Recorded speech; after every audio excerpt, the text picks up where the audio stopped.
You're listening to Loughy Savoca, a fantasy football podcast, episode 4, breaking down running back backfields that are actually important. Question marks, concerns, intrigues. I'm Dave Loughran, with me, Matt Savoca. What's going on, bro? So excited to break down these backfields, the muddy waters, the meat and potatoes of our drafts. And honestly, there's probably going to be one or two league winners out of this pool of players. The running back workhorse, still the most valuable piece in fantasy football. We are trying to find some gold here. Might be some fool's gold, but I'm excited to dig into this one. We're going to Chicago tomorrow too, man. How about that? Meeting the team for the first time ever. It's surreal, isn't it? Like we're gonna actually all meet after years of hanging out, doing shows together. Not the same when you can't meet in real life. I'm so pumped for it, man. Me too. I mean, I've met Tom and Alex and Josh, but really only once each with these guys. Ben's not going, unfortunately. For those of you guys that listen to our DFS shows, you know who those fellas are. All part of the team, but it's going to be a good time. And we might be doing some live drafts from there. So stay tuned. Check out the Best Ball channel over on YouTube, the Fantasy Football channel. We'll be posting stuff there. And while you're at it, subscribe to this one. If you're listening on iTunes, wherever it is, and leave us a rating and review. It takes us a long way, helps us immensely. So if you like this content, you want to hear or see more of it, appreciate you guys for doing that. And follow Matt at Draftaholic, myself at Loughy_D, LOUGHY_D on Twitter. Talking running backs. Last week we kind of just spur of the moment. We're like, all right, let's talk backfields next week because there's so much shit to break down and digest. The one, and we can jump around here. I don't think there's any specific order we need to go in, but we can start with some good teams first. And the one that stands out the most to me, if we're using underdog ADP, of course, best ball's a little bit different. You got half point PPR over there, but to me, the biggest discrepancy in ADP between two running backs and a backfield, or the biggest one that I disagree with, I should say, is Aaron Jones and A.J. Dillon. Because if you look at A.J. Dillon down the stretch, the last 6 games that he played last year with Aaron Jones, not including week 11 and 18 or 13 and 18, A.J. Dillon led the league in goal line carries. He was second behind Jonathan Taylor in red zone carries. Some nuts stuff. He was like RB6 over that stretch, out-carried Aaron Jones, out-touched Aaron Jones. And for all of the shit talk about he can't catch passes, he caught 34, 37 passes and actually was consistent as a playmaker in the passing game last year. So what am I missing? Why is Jones going 50 picks ahead, 4 rounds ahead of A.J. Dillon this year in Green Bay? I really think it has to do with passing volume and expectations in the passing game for Aaron Jones. Without Davante Adams on the field, Aaron Rodgers has consistently relied on Aaron Jones as a pass catcher in any kind of PPR league, whether that's half PPR, full PPR, like a platform like Underdog. I do think Aaron Jones has a level of floor that you just can't get outside the first couple rounds in fantasy drafts. Now, the warts on the profile are just clear, as you can say. Like, A.J. Dillon is a strong talent. They have high draft capital, high hopes for him. And if Jones were to get injured, it's on in a way that it probably isn't for Jones if Dillon gets injured. They're going to lean on Dillon like 25 to 30 touches a game if Jones ever goes down. However, I'm still taking chances on Aaron Jones because I think opportunities to catch 6 to 8 targets a game, that's going to be commonplace for Aaron Jones in this offense. They don't have a number one option. I don't know what I'm getting out of Allen Lazard, Christian Watson, and Robert Tonyan. I do know what I'm getting out of Aaron Jones. I saw an insane stat today about Aaron Jones. Only 3 players in NFL history have had 4,000 yards, 40 rushing touchdowns, and 5.0 yards per carry in their first 5 seasons. Jim Taylor, Jim Brown, and Aaron Jones. It is a crazy stat, but you're way higher on Jones than I am. I mean, way high. I think there is a very good possibility that A.J. Dillon finishes with more fantasy points than Aaron Jones this year. Like, that's how far apart we are. Wow. We're very far. Well, but here's the thing, man. Like, it's not like A.J. Dillon doesn't benefit from the vacated targets as well. And That's the kind of what I don't understand. Like over those last 6 weeks, right? Those were important 6 weeks. Again, week 18 doesn't count, week 11, whatever. AJ Dillon ran 98 routes. Aaron Jones ran 120. It's not that big of a difference. And you're talking about someone in AJ Dillon who yards per route run last year. Look, I understand not the hugest sample. It was marginally better than Austin Eckler. Yes, Austin Eckler's a better pass catcher. I get that. What I'm saying is AJ Dillon was actually good as a pass catcher. He had one drop. He didn't have like, if you look at all of the numbers for AJ Dillon, I don't see anything to suggest that he doesn't also benefit from the 190 or 169 or whatever it was voided targets from Davante Adams. And he outcarried him 86-56 over those 6 weeks. I think that Aaron Jones was also injured. I think, if you look at the injury reports too, he had a compensatory injury to his knee after having a hamstring strain during the preseason. He had an MCL sprain and an undisclosed knee injury where he missed 2 games over the second half of the season, played through it for the most part, but not 100%. I wouldn't even disagree with that. And I mentioned it in the recent video as well. Like, you could talk about him being injured, sure, but AJ Dillon was drafted in the 2nd round to use him. Like, they got excoriated for drafting AJ Dillon where they did. They wanted wide receivers. They wanted talent. They drafted a backup quarterback, and then they drafted AJ Dillon. But let's see if we can find some common ground here. Do you not think that it is somewhat concerning that AJ Dillon is going so ADP of like 67.4 on Underdog? Aaron Jones is ADP of 17 right now. Like, to me, the risk profile for Aaron Jones is so much higher. And the biggest reason, I get that he's going to get more passing work. I get it. I don't think it's going to be enough, though. The biggest reason for me is goal line carries. I mean, even if Aaron Jones wasn't fully healthy, he had 1 goal line carry over the second half of the season when he was playing with AJ Dillon. 1. Dillon had 10, and he only had 5 carries inside the red zone. I don't think you see it to that extreme in 2022. But how do you not look at that and go, yeah, I don't love that for a guy that I'm drafting in the middle of the 2nd round? Because I think they'll still pass to him in the red zone. 10 total touchdowns, number 8 in the league last year for Aaron Jones. I realize he had some monster games. A 4-touchdown game in week 2 against Detroit will help you out, but still, this is a great debate, honestly, because I like AJ Dillon as a talent. I'm looking at positional ADPs in my ranks right now. I'm actually 1 positional point below ADP on Aaron Jones, and I'm basically right at ADP with AJ Dillon. I am in no way fading these players.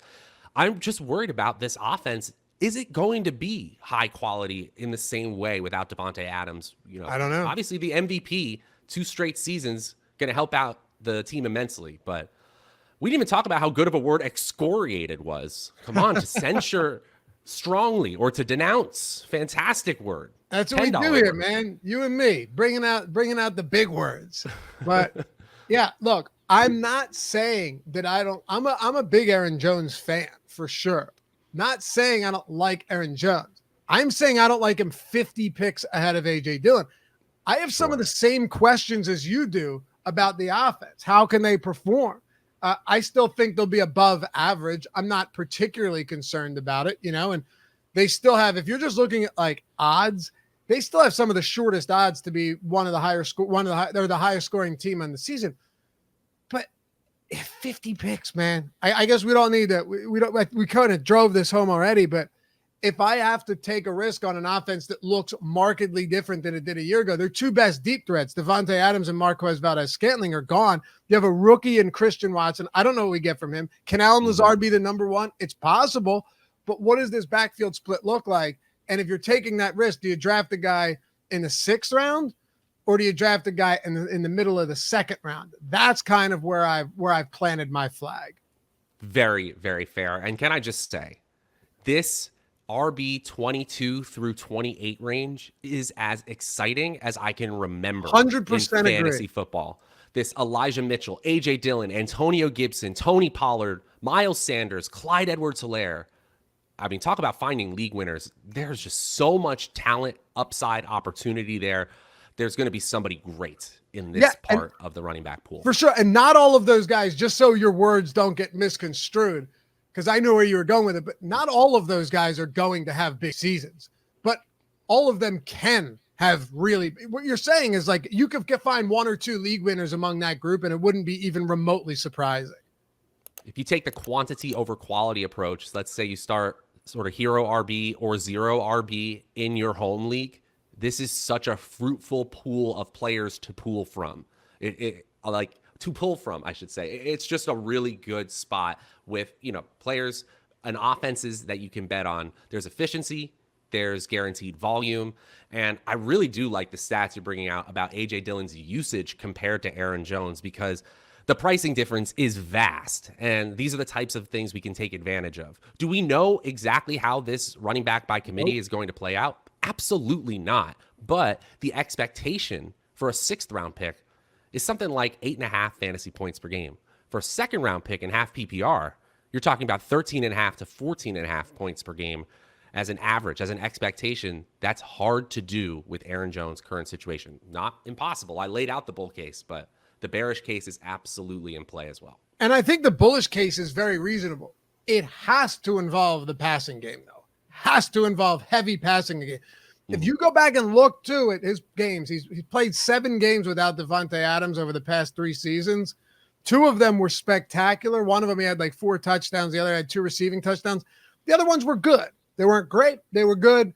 And now you bring A.J. Dillon into the mix. But I do want to talk about, that range that you mentioned from Dillon and Mitchell and Sanders and Edwards-Helaire. I don't love all those guys. A lot of them I like quite a bit. But what if you take it down a little bit further? Damien Harris, Devin Singletary, Rashad Penny. We've belabored the point with Rashad Penny, so just listen or watch any of our previous episodes and you'll find something on him.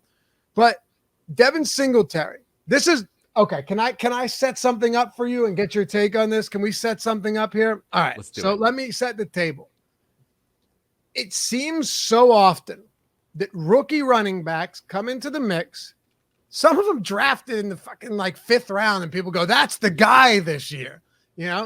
These guys come into the mix and immediately everyone just completely ignores the fact that the incumbent running back, who may be coming off a very good season, they just ignore that he's coming off a good season. Devin Singletary was the RB2 over the final 5 weeks of the season. He played 100% of snaps in the AFC divisional game against the Kansas City Chiefs. He got a lot of goal line carries. He was scoring touchdowns on the ground, getting that work, averaging almost 18 touches per game over the final 5 weeks of the season, playing almost 90% of snaps. But now he's just a nobody, Matt. He's a nobody. He's going in the 9th or 10th round. What am I missing? You're not missing anything. This is a price that is incorrect. One of my catchphrases, fundamentally mispriced players are the ones we want to take advantage of. The opportunity suggests that we are wrong about where we are drafting Devin Singletary. Bottom line, just listen to the scores he had to finish the season from week 15 on. Running back 7, week 16, running back 10 against a strong New England defense. Against Atlanta, a crappy defense, running back 5. Against the Jets, a crappy defense, running back 3. Then they face New England in week 19. Obviously, it's the playoffs, though. He's the 2nd overall running back in that wild card round in fantasy scoring. Obviously, smaller pool of players.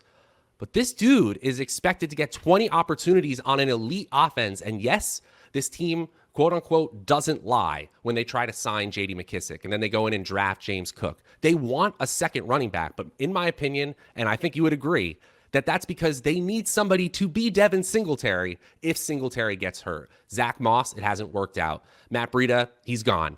They need a solid RB2 to take over the reins because this team has Super Bowl expectations. Bottom line, Singletary is the guy until further notice. That's perfectly put. And there's no risk. What's the risk? You're drafting him right now. This is crazy to me. You're essentially drafting him as a bench player. Yeah. What? Like it's outside the top 30 in ADP. Yeah. This is a guy who last year, again, I'm not just trying to pick and choose weeks. You can't tell me it's not different if I said the first 5 weeks or the middle 5 weeks to the last 5 weeks. The last 5 weeks of the season and the postseason, playing every snap in the game. Zach Moss, remember last year? I'm pretty sure Zach Moss was being drafted ahead of Devin Singletary, and the guy was a healthy inactive. He wasn't even active in week 1. And Devin Singletary proved that. I mean, look, are they a pass-heavy team? Yeah. Do they throw to the running backs a ton? Not really. Can Josh Allen run? Sure. There are a lot of negatives there, but not at that ADP. And that's, like, you and I talked about this a ton last week in episode 3. Nobody's undraftable. And this isn't even like, hey, this is a decent spot. This is an accurate spot for Devin Singletary. You can grab him there. To me, this is an egregiously undervalued spot on Devin Singletary, because if I miss on him this year, if I miss on Devin Singletary this year, it doesn't hurt me at all. There's a million different avenues I can take in season-long redraft, whatever it is, in redraft league. There's a million different avenues I can take to recoup my 9th or 10th round loss. Exactly. And if you are playing best ball, take chances on James Cook. Elite offense, 2nd round draft capital. Go for it. We're talking about if you have one league, who would we bet on? I think it's very obvious who you should bet on, and so do you. Right. But we're not saying a 2nd round draft pick on a great offense is a bad bet. Not at all. At even lower positional ADP. He's going about 111th right now on Underdog. That's also not a bad bet. At the same time, we have to talk about range of outcomes and most likely outcomes. The most likely outcome is Singletary is that guy on a fantastic offense. I think this one is something that the best ball and the fantasy football community at large is overthinking. Yeah. And some people just oversimplify it by saying a 2nd round rookie, they're definitely going to use him, and they're going to use him a lot. That is not always the case. We've seen that many times before. I could go through a list just last year. I mean, Elijah Mitchell was the guy. Trey Sermon was drafted well ahead of him. They traded up to get Trey Sermon. And he was a non-factor, right? And that's just one example. You could go down, and I'm blanking on a lot of them now, but you could go down the list of a lot of players. Aaron Jones is a great example. Remember, Jamaal Williams was drafted ahead of him. He was supposed to be the guy drafted ahead of him too. In every fantasy draft, in every dynasty draft, it was Aaron Jones. And those are just the first 2 to pop in my head. But if you go back and look at it, you're going to get a lot of those instances where you go, shit, I shouldn't have overvalued that rookie as much as I did because he's still a rookie. I think you put it well, though. It doesn't mean that he can't be productive. And in best ball, if Singletary goes down, or Cook just ends up being amazing. But the opportunity, that can happen. Hey, guys, if you haven't checked out Underdog Fantasy yet, what are you waiting for? The Best Ball Mania 2 winner in 2021 drafted their $1 million winning team in June. So you're already behind. Make sure you get in there. They have so many great tournament options. The Best Ball Mania 3 tournament has 3 separate opportunities to take down $1 million. There's going to be one lucky winner who wins the regular season prize and is just smoking a cigar the whole playoffs because they've already won $1 million and they have a chance to win $2 million more. They've also had puppy tournaments throughout the summer. The Puppy 2 has just released, just $5 entry. And if you use promo code AWESEMO, you can get up to a $100 first match deposit bonus. That's 4 free entries to the Best Ball Mania 3 tournament, or 20 free entries to the Puppy 2 tournament, or mix and match a little bit. Honestly, free money is hard to come by in betting best ball or fantasy football, and this is one of those rare opportunities. Take advantage of it. Underdog Fantasy, promo code AWESEMO. What do you make of Damien Harris then? Because the guy's coming off 15 touchdowns last season and the 2nd most goal line carries, but everyone's doing the same thing with him as well in a contract year. I'm out on Harris, so we may not be. We're going to have a fun conversation here. I don't need a player with very little pass catching upside on an offense that I think overperformed expectations. I think there's some regression to the mean for Mac Jones and this offense. I don't think it's a very talented group of players overall compared to the rest of its division. You saw the Jets beef up in their offensive talent. The Bills are elite, as we just talked about. And now Miami is trying to create a very, very strong offensive foundation as well. This is a defensive-oriented team, a rush-oriented team, but we know that in any type of PPR league, half PPR, full PPR, targets are way more valuable than rush opportunities. So you need goal line opportunities. It happened for him last year. 15 total touchdowns, number 5 in the league amongst running backs, 31st in expected fantasy points per game. Outperformed that expectation because of those touchdowns, but not by much. His per touch metrics, they're so. I actually think Rhamondre Stevenson is the most talented back in that backfield. Again, we're talking about pick 90, so that argument, you don't pay that much to be wrong, still applies to Harris. I agree with you there. But I'd much rather have one of these Bills players because of the upside. I know Harris will get that guaranteed volume from week 1 on, though. So I'm with you in that there was definitely some overperforming in New England last year, no doubt. Like, to lock in a 15 touchdown season just seems absurd.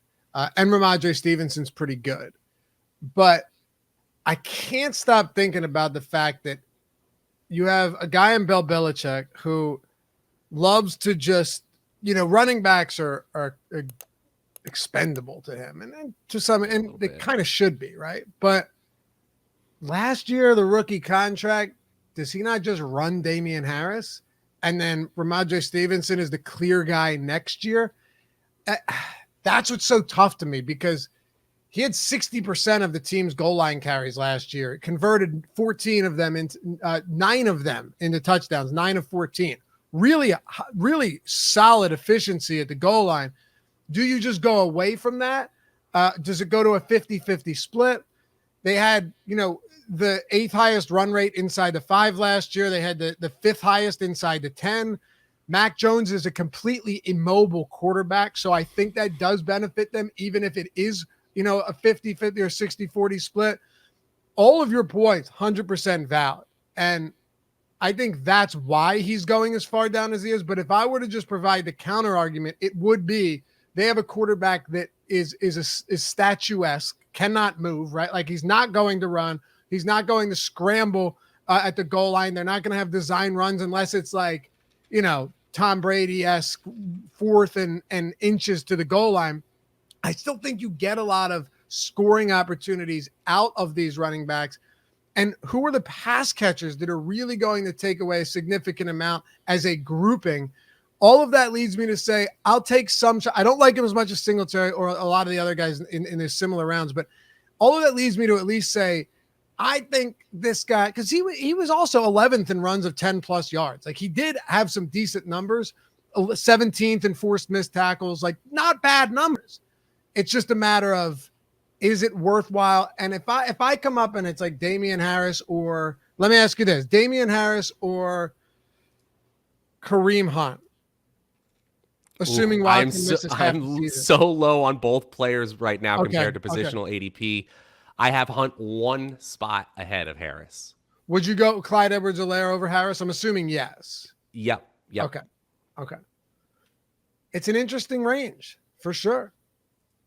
I guess I'm betting on the offense and the quality of the quarterback and their opportunities, their expected opportunities in the goal line to stay steady. Whereas Damien Harris's 46 red zone touches, 12th in the league. I feel like there is some variance that could play in there. If he ends up 25th or 55th in red zone touches, it's over for him, because in route participation rate, he was 59th among running backs. Yeah, 4.5% target share. There's no pass catching upside. So you got to have touchdown upside. Yeah. Oh, no. I do not disagree with you at all there. And I mean, you think about it too.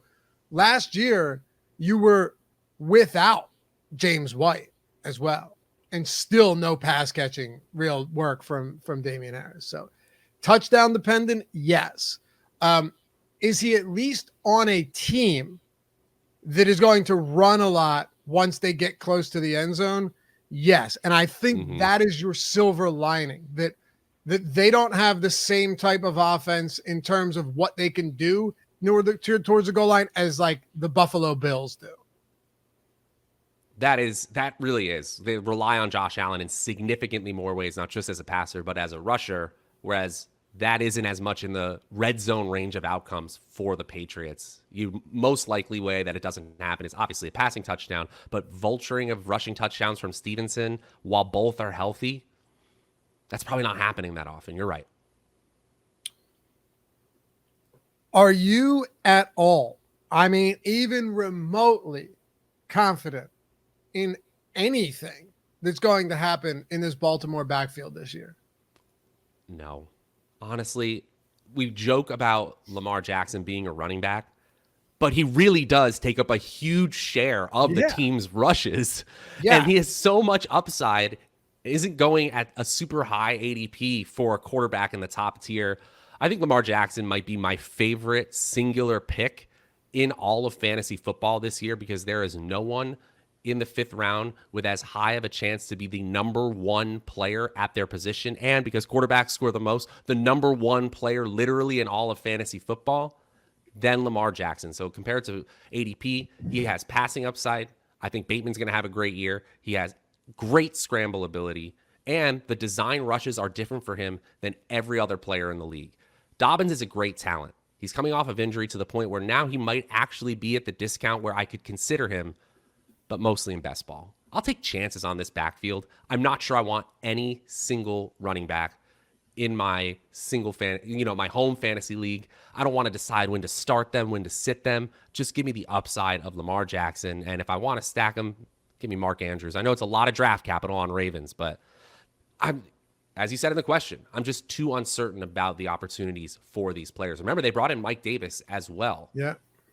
Dude, I've been agonizing over this decision of whether or not J.K. Dobbins makes sense in the 5th round right now, because out of the gate you go, hey, that doesn't look bad at all. Remember, he was an early 3rd round draft pick last year. He was right in the same neighborhood as DeAndre Swift. Mm-hmm.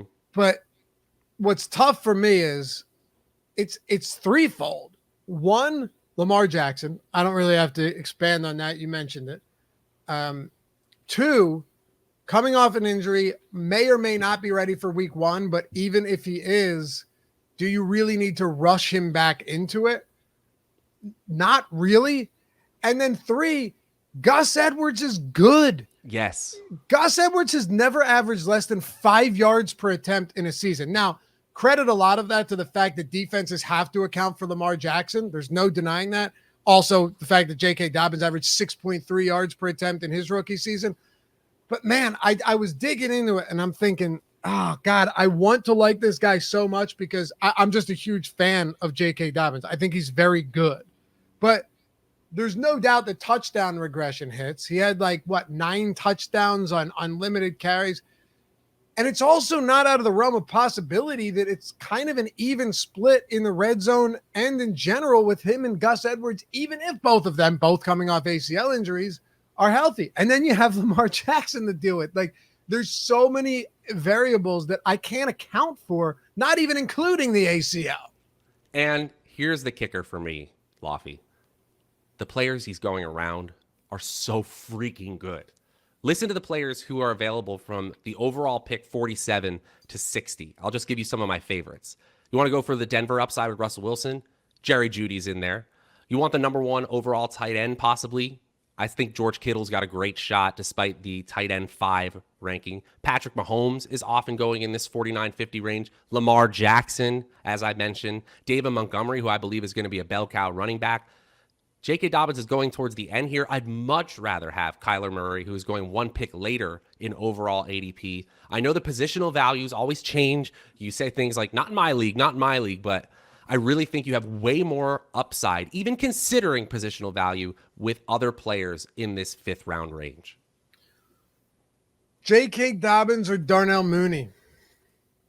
It's a great question. They are 1 pick apart in overall ADP. I'm going with Darnell Mooney in most drafts based on my roster construction. I have to read the draft room. I don't want to caveat this too much, but in terms of overall upside, just in a best ball draft, I think I want Mooney. That's crazy. I'm with you because I have zero. The only uncertainty I have with Darnell Mooney is, can they make any progress at quarterback? But is it not kind? I know we're talking running backs here, but it's a healthy thought experiment to look at who's going around these guys that you just did. I mean, is it not crazy that he put up 1,000 yards with Andy Dalton and Justin Fields at quarterback last year on a completely 100% inept offense? I got a YouTube short coming out on our Stokastic best ball channel. definitely check out that channel as well as this fantasy football page. Coming out in a few days talking about Darnell Mooney. Wouldn't it be nice if he didn't have to worry about the third-year breakout for a wide receiver because he already broke out in year 2? Yeah. That's essentially what Darnell Mooney is doing. No one seems to care. No. His floor, the way I look at the floor on this guy, given that Dalton and Fields were 2 of the lowest graded quarterbacks in the entire league last year. He still put up 1,000 yards. Touchdowns are the concern for me, but I don't know. I'd rather go Mooney over. I got a video coming out where I break down everything with Mooney as well, Matt. Must draft players in each round, and he's one of them. These aren't guys these aren't guys I'm suggesting that you reach on, but like if they're there, I'm all about it, man. I don't know what to do with this backfield. I mean, should the focus be on Gus Edwards instead right now? Should the focus be on Gus Edwards and us saying that in best ball drafts, he's going 159 overall as the RB 50? Are we completely ignoring that maybe? Absolutely. He's one of my highest owned players in best ball drafts right now. I love that. Absolutely. Guaranteed touches in the teen rounds, 13, 14, 15. Little spoiler alert. That's what the Stokastic best ball projections also say. If you want $1 weekly access, by the way, use promo code PUPPY, stokastic.com/puppy. You'll get you right there. Definitely check that out. We got rankings, my rankings there. We've also got Alex Osimo Baker's projections and rankings. Of course, we're both really high on Gus Edwards. All the good arguments you can make for J.K. Dobbins, many of them apply to Gus Edwards. Yep. He's been highly efficient on a per-touch basis as well. Baltimore is really good at running. Lamar Jackson really helps that. And he's free. He's free. There's no expected fantasy points in the 15th, 16th round where he's going. I'll even take some very end-of-draft chances on Mike Davis. That's more of a best ball pick, but absolutely Gus Edwards is underrated this year. God, I was so high on Gus Edwards after J.K. Dobbins went down last year. I had so many best ball teams that were just trashed, not trashed because of it, but I was drafting Gus Edwards pretty high, and I don't regret it because this isn't like Gus Edwards could be a starting running back on plenty of teams. Put it that way. Yep, 100%. You know? Man, what happens if Dobbins isn't ready?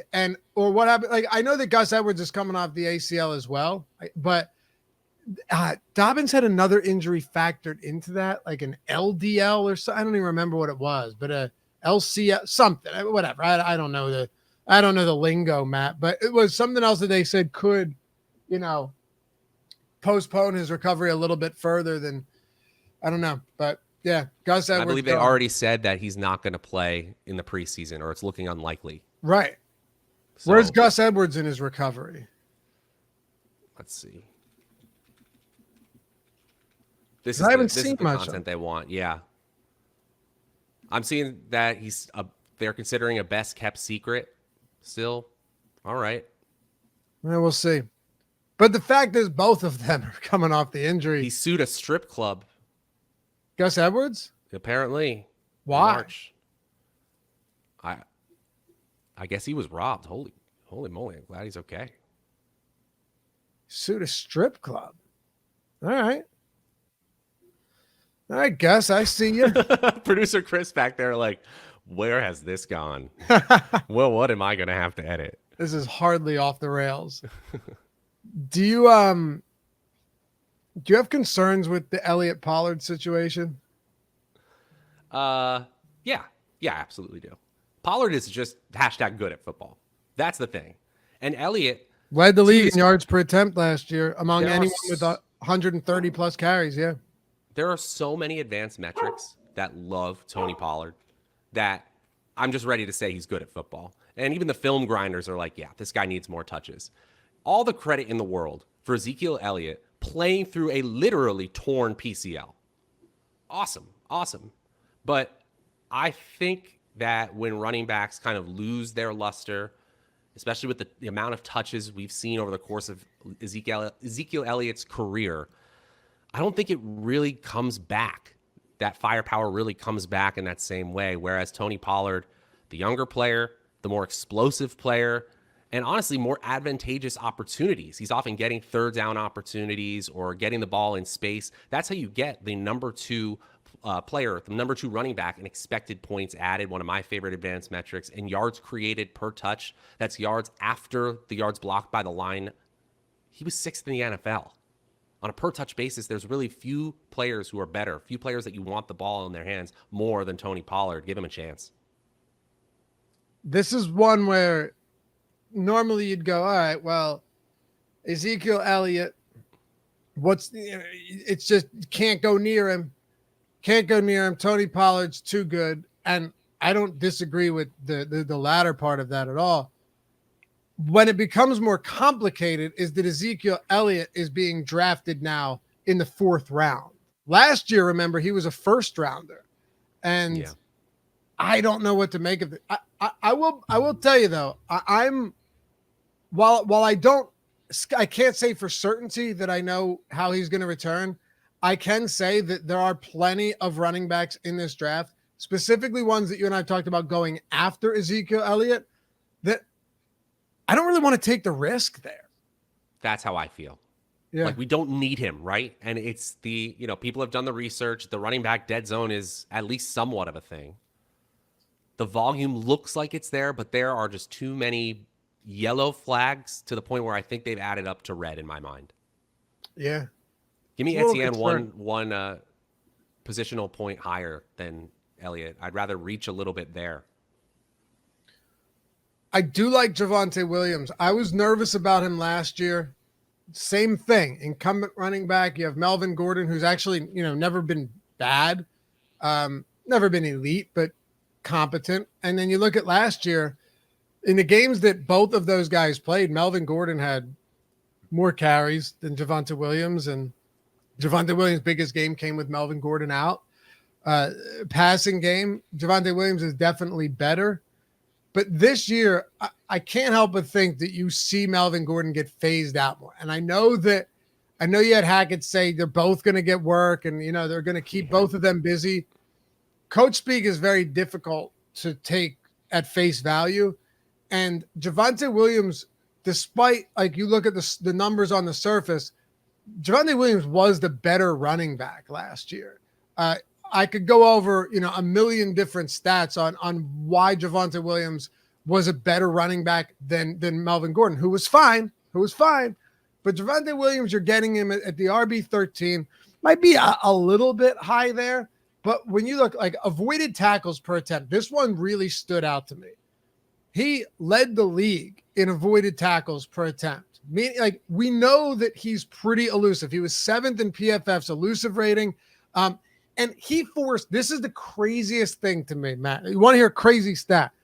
He forced 3 fewer missed tackles than Jonathan Taylor on the season on 129 fewer touches, fewer carries.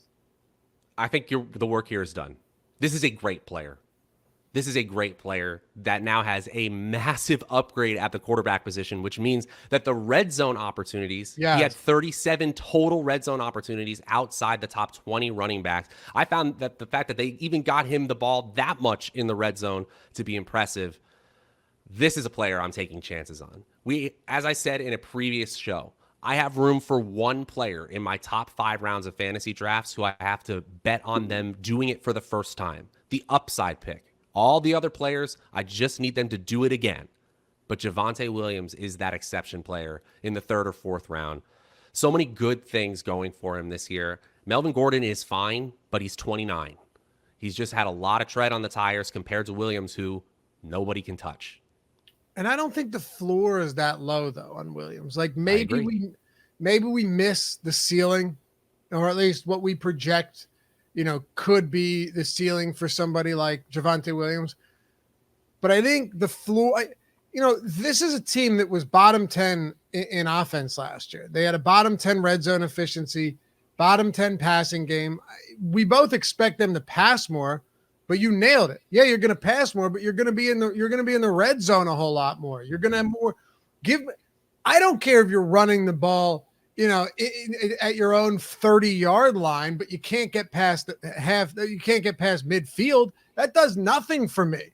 I'm fine airing it out and they're still going to run the ball. This isn't going to be your Tampa Bay Bucks style, 65% pass plays every single week. I'm not worried about that. So just give me added efficiency, give me more opportunities to score. And I think, what do you think the split's going to be on carries or touches? Total looks, if you want, in the backfield between Gordon and Williams. Sure. In total opportunities, I think it's going to be a 60-40 split. That's what I was going to say. Both healthy. That's what I was going to say. That's enough for Javonte Williams to prove that he's the guy. Yep. That's enough for him to be valuable if they're getting to the red zone, like I think a Russell Wilson-led offense will do with Judy and Sutton and Hamler and Albert O as really solid receiving options. You said it. We want opportunities to get in the goal line. Touchdowns win us fantasy weeks and fantasy leagues, not little receptions here and there. I want touchdown opportunities from great players like Javonte Williams.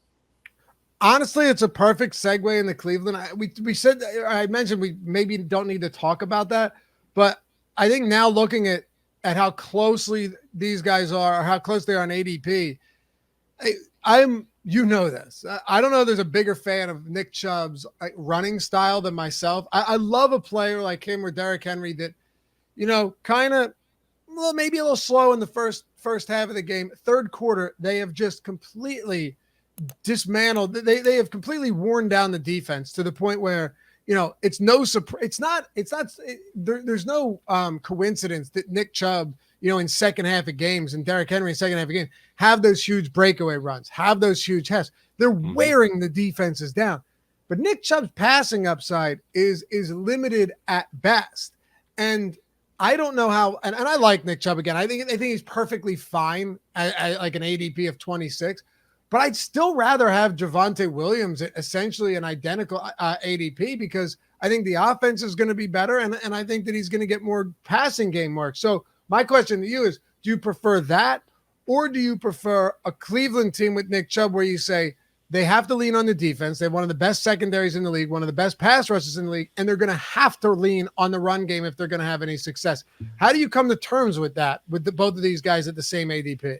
It really comes down to roster construction for me. I actually like both players, and I think Nick Chubb is a fascinating hero RB choice. You pick two wide receivers in the first two rounds. Then you pick Chubb at the beginning of the third, maybe middle of the third, and then finish out the flex spots with more wide receivers. Nick Chubb is going to get volume. He is going to get fed, assuming health and regardless of quarterback. And when Watson comes in, it's the same argument that we just made for Javonte Williams. Good running back, more opportunities at the goal line. These are things I want in a bell cow running back. But the receiving upside, as you said, is limited. We need touchdowns, or we need him to be as insanely efficient as he has been for the first part of his career. That leads me to Kareem Hunt being a really solid running back 2 or 3 pick in a more balanced draft. I really think, especially with Jacoby Brissett, and wide receivers who don't have a ton of NFL experience, they're going to lean on the dump off pass. And Kareem Hunt will be great at that. He's fine. And I think there is some solid floor value. If you need 8 or 9 picks in the mid rounds, there is a great chance that Kareem Hunt will help you out. But you need an injury for him to be a league winner. And you absolutely need Watson to come back in the middle of the season as well. Let's do 2 more teams here.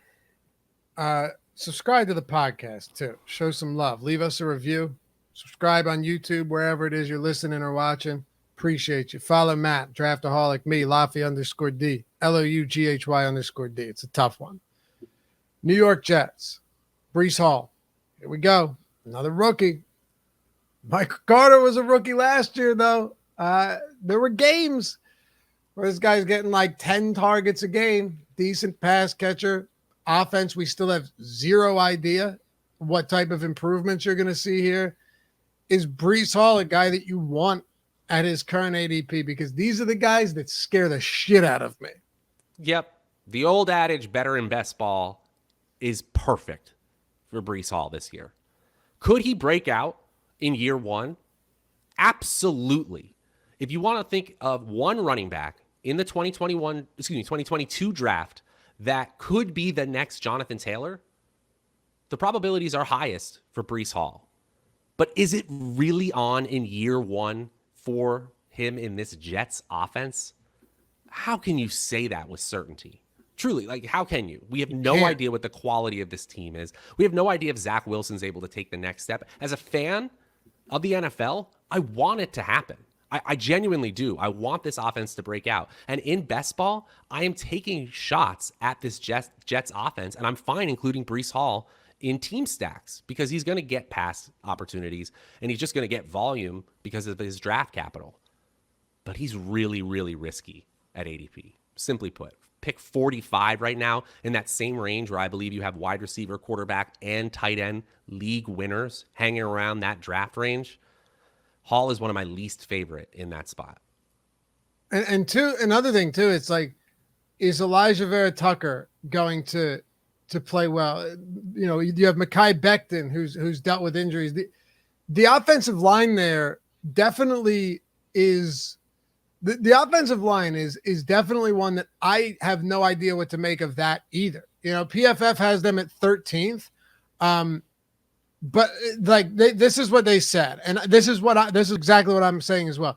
There's so much talent among those front five, and we know that they've used a lot of draft capital on the offensive line. I mean, last year Vera Tucker, they traded up in the middle of the first round to get him. George Fant, you have Mekhi Becton. Like, there's a lot of talent there, but they say it's so tough it's tough to bump the unit up into the next tier, because this is high-end potential, tier 3. They go by tiers, 13 out of 32. With so many unproven players. The success of this offensive line will hinge on the left tackle position, and as such, the right tackle position as well. After a knee injury ended Mekhi Becton's 2021 season, just 1 week into the campaign, George Fant looked admirable in his stead. That led to Fant having a career at tackle, so on and so forth. But we still, like, we don't know about Wilson. We don't know about the offensive line. We don't know what the running back touches are going to look like. We don't know, how involved is Michael Carter. How involved do you think Michael Carter will be, both on the ground and through the air? I think this is closer to a 65% opportunity share for Breece Hall, but that may be too nice. Maybe they give some more opportunity to the incumbent in the first few weeks as Breece Hall, a rookie, figures out the league. As we said in the beginning of this conversation, I should say, we're not arguing, but in this conversation, it's possible that Breece Hall is just undeniably talented compared to Michael Carter. He has much higher draft capital. High second round is very different than mid third round, even though it's both day 2 picks. It's not that I don't like Breece Hall. I don't like the situation. Mm-hmm. And by the way, I'm 100% willing to take risks. I think that's a good thing. I think taking risks is a good thing. It's just a matter of, where do I want to take these risks? That's kind of what it's coming down to me. Where am I best suited to take risks for guys that could be bell cows? And where am I best suited to take risks for guys that could be on teams that shock the world and end up being way better than we thought they were? Can New York be that team? Can New York be that team that is good enough, even middle of the road, to where Breece Hall, gets, not only has the workload, but also is on a team that's competent enough to actually score touchdowns? It would be cool, but maybe it's my proximity to the Meadowlands. I'm here in New York City, but there's just something wafting through the air, screaming at me, no, they cannot be. Just a pungent, foul smell. It is. It's that New Jersey musk. Yeah. It's a tough situation. Where would you feel confident drafting Hall? Right now, he's at the 409 in drafts. Forget it. No? Beginning of the 6th is where I would like it. I was going to say end of the 6th. It's just not going to happen. Running back 18 right now, I'd rather have him about running back 23, 24. Sounds reasonable to me. Right at the end of running back 2 tier. Yeah, you're putting him in like the Jacobs, Mitchell, Dillon grouping, the Antonio Gibson. Give me a healthy Breece Hall over J.K. Dobbins right now. But I don't like the 5th round draft capital on either. Yeah. I'm with you on that. Dobbins on a better team, but it's probably still going to be like a 10 to 12 carry per game guy with no pass catching upside in J.K. Dobbins. So more touchdown equity, but less volume. And that's a concern. All right. This I think is our best show yet. A lot of great stuff. And honestly, my eyes are open to some players that I need to be higher on AJ Dillon. That's the biggest one for me as we've gone through this. I need to rethink this Dillon versus Jones and how certain I have been over the course of the offseason on Aaron Jones. Maybe I'm right, but there's more likewise. I think we both said that's why these are good. This is why these are fun, because both come, equipped with stuff that maybe neither of us or one of us hasn't looked at, or just really sometimes just a differing opinion, because it's easy to get locked in on guys for me. And I try to be as objective as possible. I really do.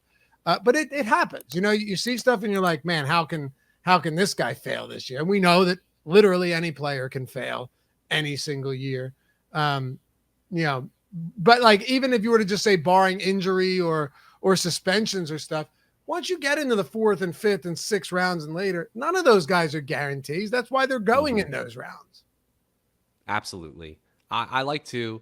There are some tools out there. It still takes some coding acumen and things to get it up and running, but you can actually figure out, based on 20 years of ADP, the average score of the positional ADP in general. And once you get to the mid rounds of the running back positions, we're talking about 8th, 9th round, you're talking about an expectation of about 6 to 8 points per game. It's crazy. So it's nothing. It's truly nothing. We're looking for upside here for the most part, because the floor expectation is almost useless in terms of winning our fantasy leagues. We have to sort of mine this, figure out where the gold might be. I don't want to go too long, but I do have to ask you about one more team.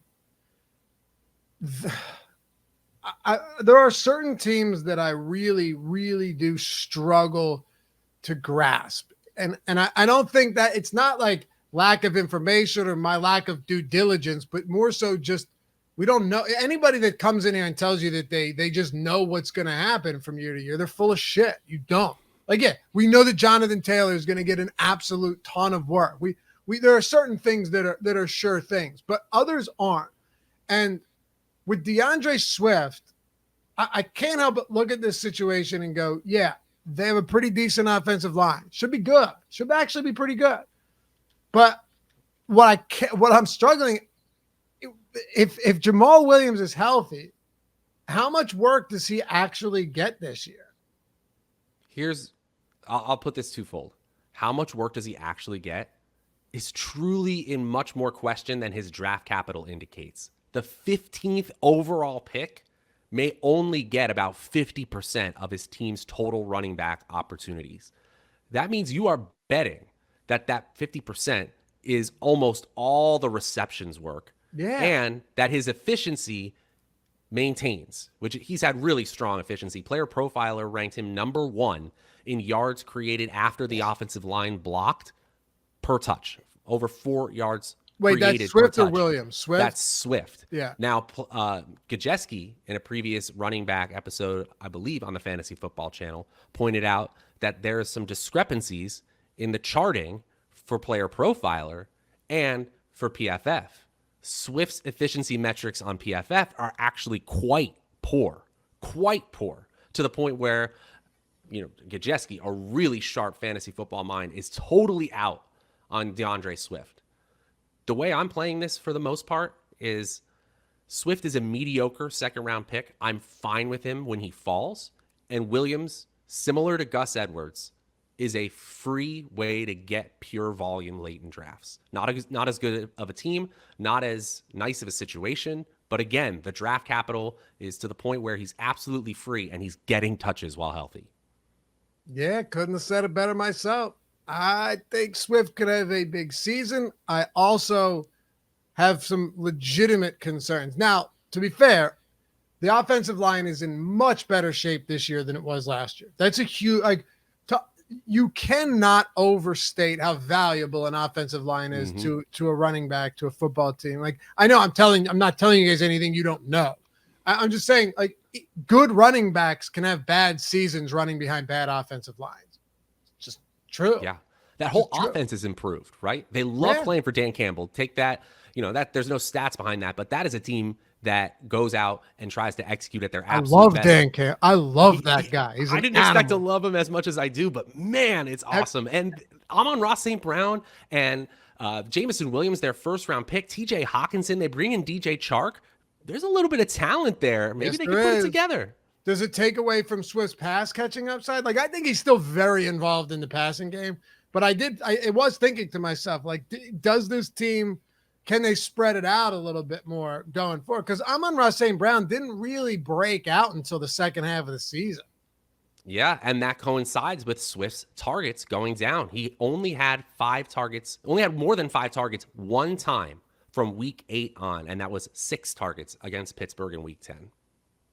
Yeah. If it comes around to me and DeAndre Swift is sitting there, there's a lot of allure to DeAndre Swift because we love pass catching running backs. And I think Detroit's offense will be better. I mean, it's not markedly better, but better. But man, like, let's just say DeAndre Swift and Joe Mixon are still on the board. I'm going Joe Mixon 10 times out of 10. And anyone that wants to tell me that Chris Evans is going to crush Joe Mixon's value this year, in my opinion, is an insane person. So just to give you an idea of where I'm at, Joe Mixon over DeAndre Swift any day of the week. Yeah, I'm absolutely there with you. You don't get to the Super Bowl with a bad offense in 2021. Yeah. And we aren't as high on these 2 wide receivers and Joe Burrow in their positional ADPs to say the clear starting bell cow running back isn't getting a ton of high quality work. Mixon's a great pick. This is fun. This was, man. Hey, I'll see you in Chicago tomorrow. Absolutely nuts. Let's not try to burn the place down. I know Chicago's already had a great fire. Let's have some fun though. Excited. Thanks to Chris Karen for producing, as always. Have a good weekend, everybody. Peace.